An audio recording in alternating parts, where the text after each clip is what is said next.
Revenge game ni Luka mga idol, nilabas ang lahat ng sama ng loob sa Dallas. Take over si Lebron sa fourth quarter, inasarba naman ng too small si King James. May natanggalan pa ng ngipin sa ginawa ni Lebron. Most anticipated game sa pagitan ng LA Lakers at Dallas Mavericks. Lalabanan ni Luka ang kanyang dating team na Mavs habang maninibago ka kay AD na nakasuot ng Mavs uniform habang nag-warm up. Sayang lang at hindi pa din makakalaro si Dabrao dahil sa injury. Opening frame, gigil na gigil si Luka sa kanyang unang play ng Lakers pero hindi pumasok, buti na lang at andun si Rui for a clean up. Putata ni Luka si Max Christie na former Laker. Lebron naman binisik ng turnaround fadeaway si Clay. Sigawan naman ang crowd nang sa wakas makashoot na si Luka, sinundan pa yan ng tres ni Lebron. Yun lang mga idol, agad na technical si Luka Doncic matapos sigawan ng referee. Kitang-kita naman kasi na sinabitan na si Luka pero hindi man lang tumawag si ref. Uncle Drew with the moves, pasok ang layup. Counter naman ang N1 play si Luka. Mainit ang bakbakan mga idol, Kyrie naman sa kabila, sunod-sunod na puntos. Yun lang, tila may gustong patunayan si Luka sa kanyang dating team. Bawi kaagad ng tres si Luka Doncic. Pero eto ang matindi, pagkatapos ng long 3-pointer na to ni Luka, agad siyang tumingin sa bench ng Mavs para sinasabi, sige i-trade nyo pa ako.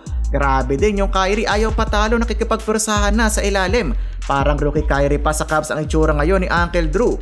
Napawow naman ang crowd matapos butatain ni Rui ang kanyang former teammate na si Max Christie. Ang quarter 28-20, abante ng 8 ang home team. Second quarter, sinimulan ng tough 3-pointer ni Reeves. Paubos na ang shot clock pero naipasok na AR. Napabilib nga doon si Luka. Mainit ang outside shooting ng LA, sumasali sa 3-point party ang rookie ng Lakers. Midway ng quarter, naka 13-3 run ang Lakers. Nakakapagpahinga talaga si Lebron dahil kayang-kaya magtimon ni Luka sa loob. Attacking the basket, sabay dish kapag may open na teammate. Kaya nga tinawag na Luka Magic si Luka dahil sa mga ganitong pasa. No look behind the head kay Reeves. Napasigaw ang crowd ng thank you Nico sa GM ng Mavs na nag-trade kay Luka. Patapos ng quarter, nakahabol kahit papano ang Mavs na mag-init si Max Christie, back-to-back triples mula sa former Laker.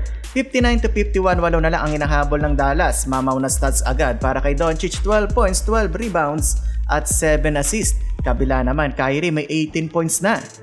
Third quarter, anyari sa Lakers, biglang nakahabol ang Dallas. Kyrie Irving nagtala naman ngayon ng 9 na puntos. Grabe si Uncle Drew, ginajab stepan lang sabay 1 dribble si AR-15. Trash talka naman ang dating mag-teammate AD at Bando.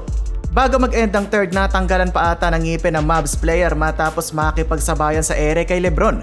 78-77 Lakers. Fourth quarter, pagalingan na ang laban, bakbakan ng mga superstar. Klay Thompson umiscore ng 11 straight points para sa Mavs. Yun lang, takeover mode si King James, binuhat ang Lakers. Solid pa ang connection between Luka at Lebron. Ending, nakuha pa rin ng Lakers ang panalo 107-99. Triple-double si Luka, 19, 15 and 12. Lebron naman double-double, 27 points at 12 rebounds.